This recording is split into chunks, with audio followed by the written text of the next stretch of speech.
Hello everyone, this is Santosh Yadav, your English teacher. Dear students, I welcome you all to online platform of Silver Centurion Academy. Students, today in this class, I am going to take a poem of Beehive on Killing a Tree, written by G. Patel.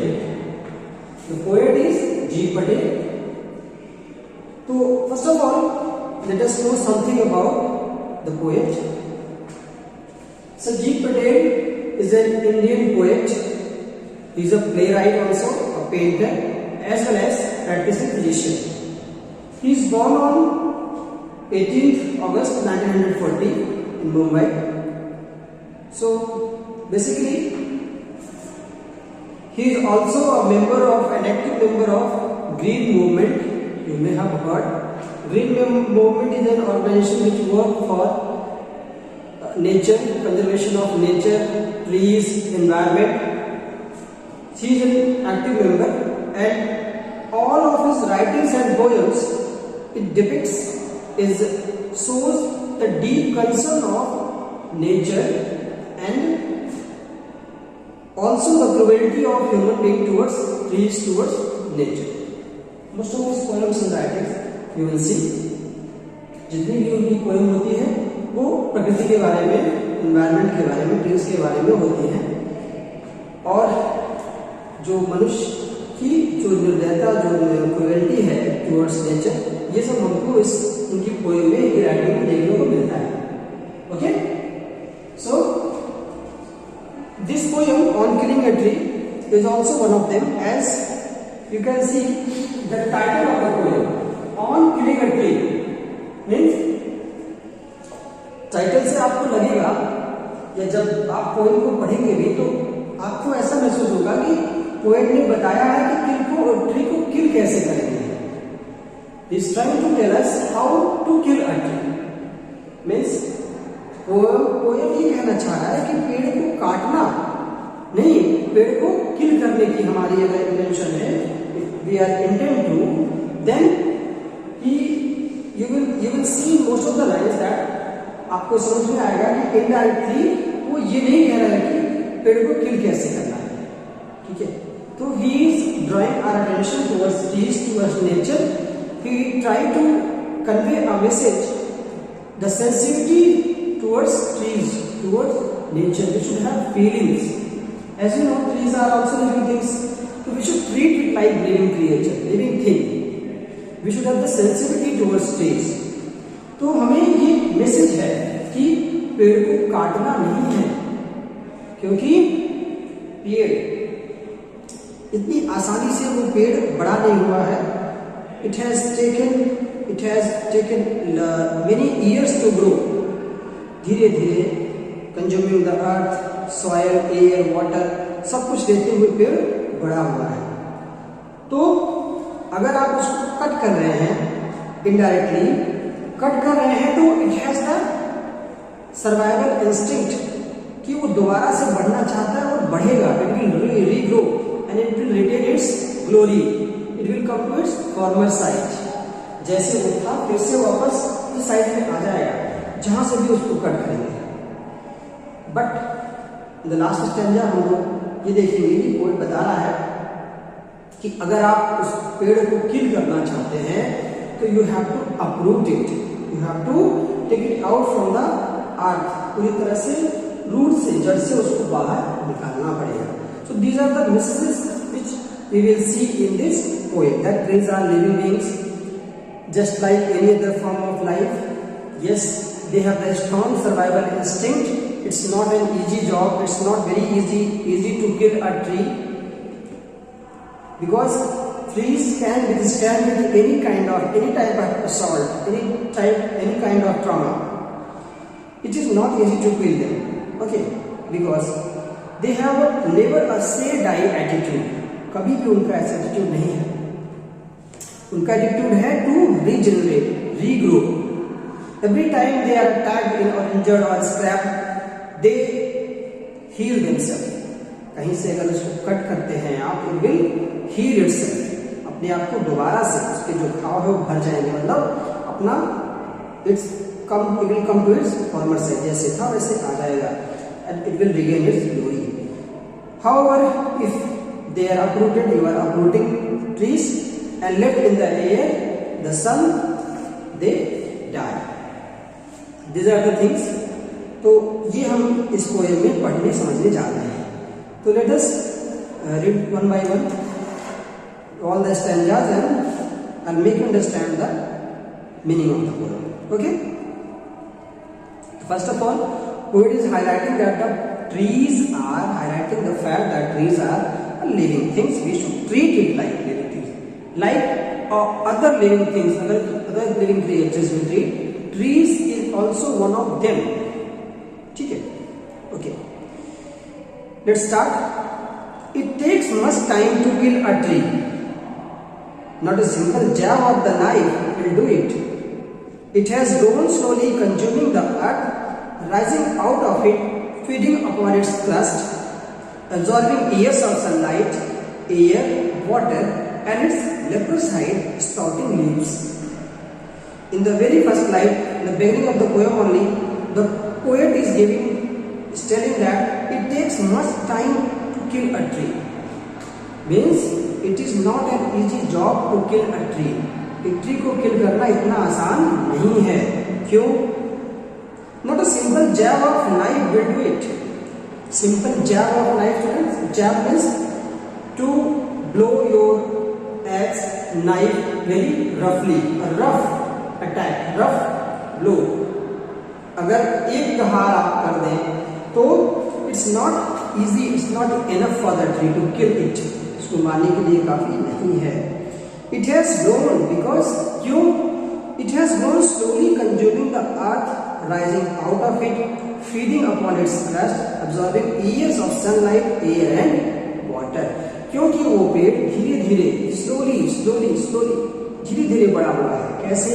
Consuming the earth means अर्थ से nourishment लेके, soil से nourishment लेके, nutrients लेके, years of sunlight, it has absorb years of sunlight, सालों साल it has absorb the sunlight, air and water. ठीक है? तो it is not an easy job to kill a tree. धीरे धीरे बड़ा हुआ है और बहुत ही स्ट्रांग है, काफी मजबूती से खड़ा है. And out of its leprous hide sprouting leaves. क्या मतलब है इसका? As you can see, this is the earth crust. In the next stanza, you will find this, the earth crust. If we talk about these roots, okay, these are the roots of the any tree. यहाँ पे वो tree खड़ा हुआ है. ठीक है? तो यहाँ पे क्या बता रहे हैं आपको? Out of its leprous hide. Leprous means leprous word जो है leprosy से है. Leprosy is a disease, skin disease, जहाँ पे स्किन जो है डिस्कलर हो जाती है. तो जो आउटर स्किन जिसको हम बार कहते हैं, जब ये will cut it, you will find a discolored skin. इनका जो स्किन अंदर का है वो is discolored. Out of its leprous hide sprouting leaves.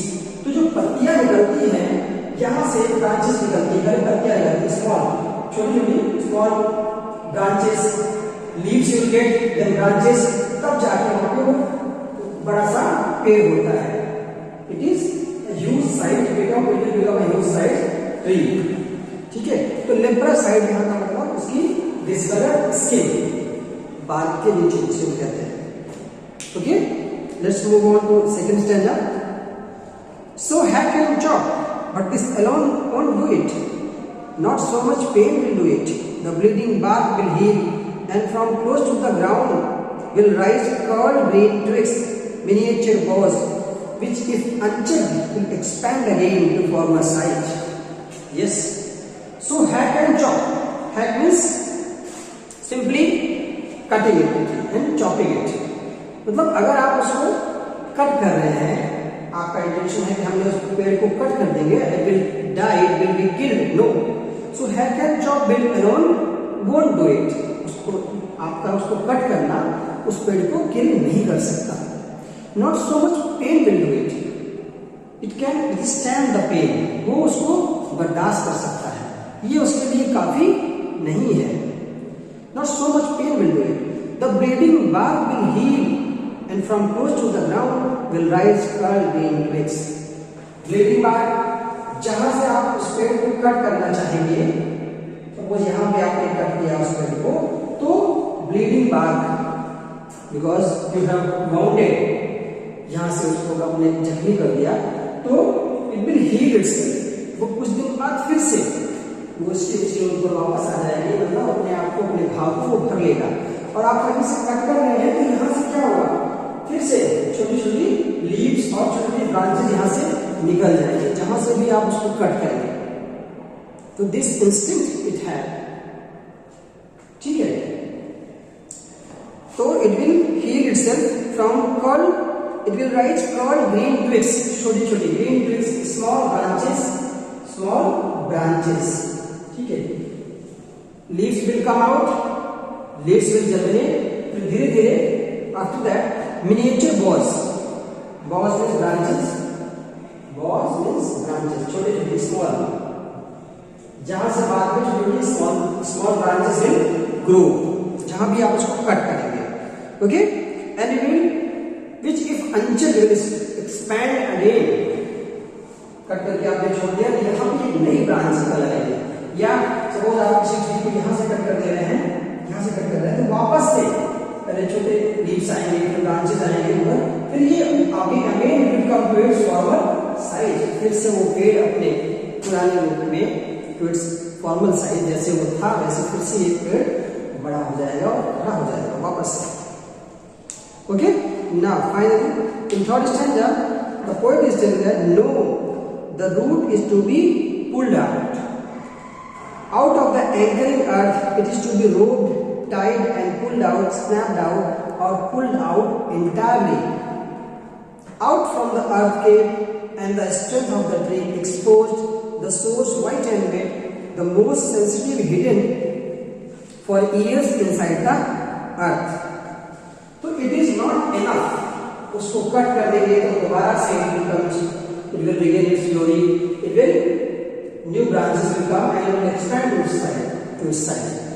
Now if your intention is to kill it, अगर आप उसको पूरी तरह से किल करना चाहते हैं तो what you have to do, that's why poet has written here that no, the root is to be pulled out, मतलब अगर आपको उसको किल करना है पूरी तरह से तो इसके रूट को आपको बाहर निकालना पड़ेगा, उसको अपरूट करना पड़ेगा, जड़ से उस पेड़ को बाहर, you have to take it out by its root, means you have to uproot it, and is to be pulled tight out of the anchoring earth. what है anchoring, anchoring का मतलब होता है to hold, तो कैसे, इसका क्या मतलब है anchoring का मतलब, roots ने soil element को hold किया हुआ है, anchor किया हुआ, पकड़ के रखा है, anchor का मतलब to hold, तो इसको कसके पकड़ के रखा हुआ है सॉइल रूट्स को, तो वहां से आपको इसको निकालना पड़ेगा from the soil, and to be is to be roped, tied and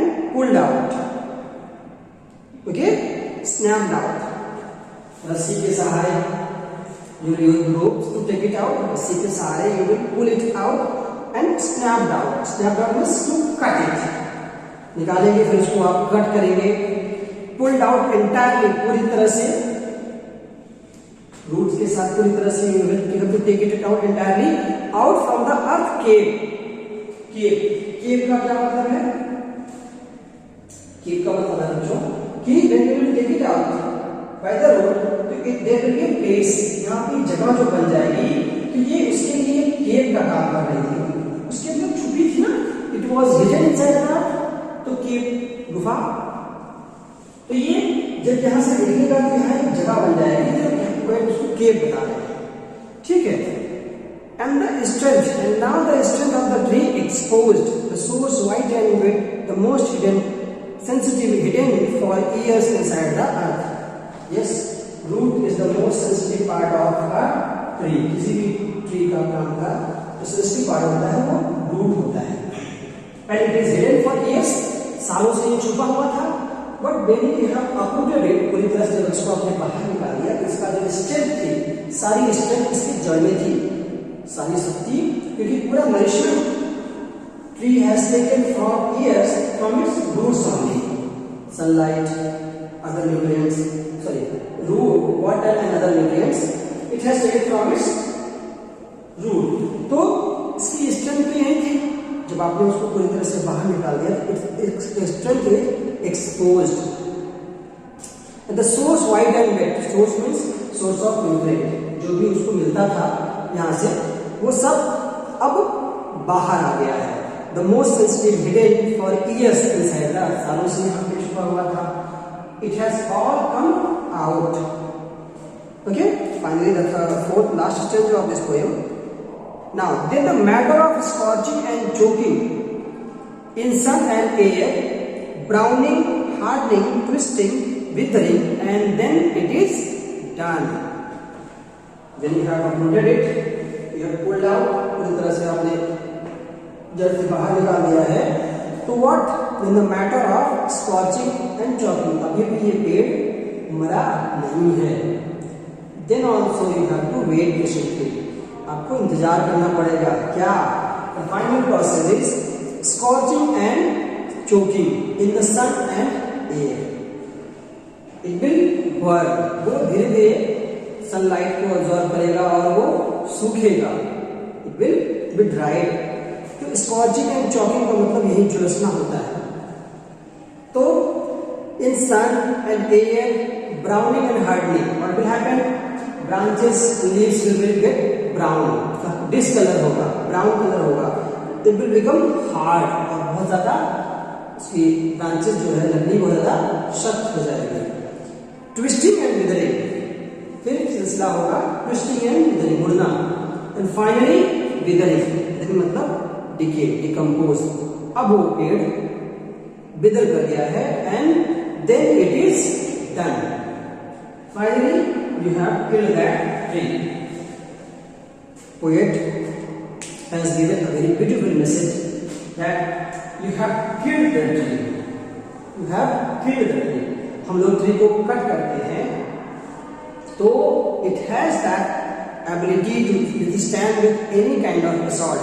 किसी भी तरह का प्रहार वो झेल सकता है, क्योंकि वो दोबारा से it has the ability, it has the survival instinct to regenerate, regrow, वापस से अपने साइज में रीजनरेट, रीग्रो होने की क्षमता उसके पास है, तो वो हो जाएगा। लेकिन when you have taken it from this root, जैसे निकाल दिया तो आपने उसको पूरी तरह से किल कर दिया है। अंडरस्टूड? ओके, तो very sensitive poem it is by J Patel. Students, before discussing the exercise and question answer, I want to tell you something. Some literary devices has been used in this poem. Literary device.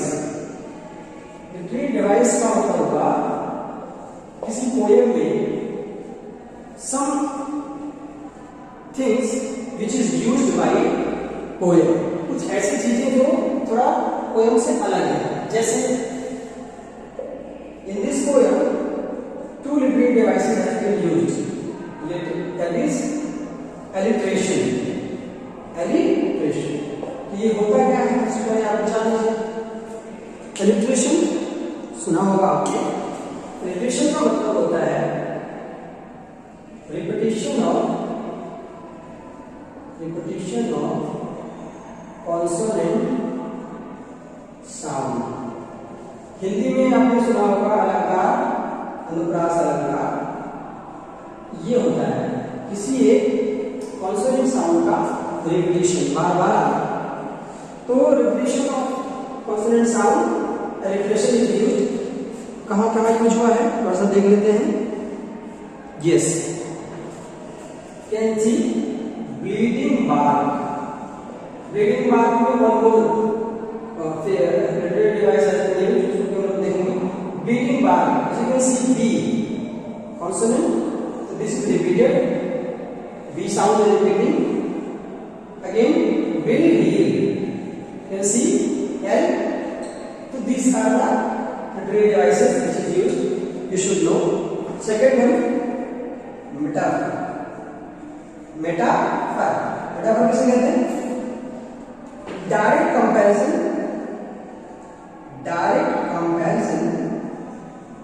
between two living thing and non-living thing, living और non-living, ठीक है। ये आपको समझने के लिए मैंने समझाया कि you should know angle का मतलब to hold very tightly something to metaphor कहाँ पे हुआ है? Yes, as you can see the same word bleeding bark, यहाँ देखिए पोएट बार्क का मतलब आप समझ रहे हैं? Yes, bark to understand the skin of the tree. तो ब्लीड कब? जब हम उसको कट करेंगे तो पोएट बताना चाह रहे हैं कि it will bleed like human being, like us, जैसे हमारा ब्लड निकलता है वैसे इनका भी ब्लड निकल रहा है, इट्स नॉट विजिबल। तो ब्लीडिंग बार्क ऐसा होता नहीं है, ब्लड नहीं निकलता, लेकिन एक कंपैरिजन है, इसलिए तो ये यूज हुआ है मेटाफर, इसको हम लोग कहते हैं मेटाफर। ब्लीडिंग बार्क इस तरह से आओ, one more word that is leprous hide. अब आप देखिए लेप्रस स्किन डिजीज या स्किन गॉट डिसकलर, तो यहाँ पे इनके लिए भी यूज हुआ है, use for trees also, leprous hide, उनकी स्किन में छुपा हुआ है, इसका मतलब ये था। These are the words where literary devices has been used. ठीक है, I hope you have understood this poem very well. Now what message the poet is trying to convey us? Let us understand that. In brief, क्या message हमको आपको poet देना चाह रहा है? That trees are the living beings just like any other life. वो भी living being है और जैसे और लिविंग क्रिएचर है वैसे ट्रीज भी लिविंग बीइंग है। तो क्या कह रहे हैं? तो we should have sensitivity towards trees. अगर किसी पेड़ को कट करने हम जा रहे हैं तो we should have the feeling and sensitivity. पहले तो ये समझिए कि डज इट नीड, कि बहुत जरूरी है उस पेड़ को कट करना, तो ही हम उसको कट करें, because cutting does not mean, cut करेंगे तो आप तो बस, तो पोएट हमको यही बताना चाह रहे हैं कि you are killing that tree, your intention is to kill that tree. Understood? Indirectly he is telling that not to kill, not to cut trees, because they have the strong survival instinct and can withstand with any kind of assault, trauma. They can withstand it. They can bear that. Okay. So if they are uprooted and left in air, they will die. Understood? Very sensitive poem. Let us see some words. Word glossary is given. Some word meanings are given, which I told you already. Then also jab, sudden rough blow. Jab, एक प्रहार. Roughly, when you are blowing your axe or knife to the tree. Leprous hide, discolored bark. Okay, hack means cut roughly by striking heavy blows. Heavy blows, बार बार प्रहार करके उसको tree को cut करना। ठीक है। Anchoring earth, trees are hold securely with the help of root inside earth. का कि ये पकड़ के रखा है, सॉइल ने रूट्स को पूरी तरह से पकड़ के रखा है, very strong. Snapped out means chop it, pieces, टुकड़ों में काटना। Scorching and choking means the drying of the tree after being uprooted. पेड़ जो है when you uproot it, root से निकाल देंगे तो वो झुलस जाता है, वो यहाँ बताना चाह रहे हैं। ठीक है, yes. Now let us see the question also. Can a simple jab of the knife kill a tree? Why not? So can a simple jab of knife will kill? No. क्यों? Because it has slowly rise again, it will slowly rise again, it will regrow to its size. अगर उसको cut करेंगे तो दोबारा से वो rise कर जाएगा। तो simple jab is not enough to kill it. Kill कैसे होगा? In the last stanza you have seen, जब उसको पूरी तरह से अपरूट करेंगे तो it will not be killed. ठीक है, because it will rise again, it will grow again to its size, former size. Question number 2, How has the tree grown to its full size? List the words suggestive of its life and activity. कैसे बड़ा हुआ है? Grown to its full size. Very slowly. How? Consuming the earth, consuming the nourishment, nutrients from the earth, absorbing sunlight, air, water. It has grown to its full size. So list the words suggestive. What are the words? These are the words. Slowly consuming the earth, okay, rising out of it, feeding upon its crust, absorbing years of sunlight. Okay, next question number 3. What is the meaning of bleeding bark? What makes it bleed? Bleeding bark का क्या मतलब है? Bleeding bark at the point, the area where it has been cut, जहां उसको cut किया गया है, wood cutter है, flown the axe at that point, that is the area of bleeding bark. यहाँ से वो bleed कर रहा है. What makes it bleed?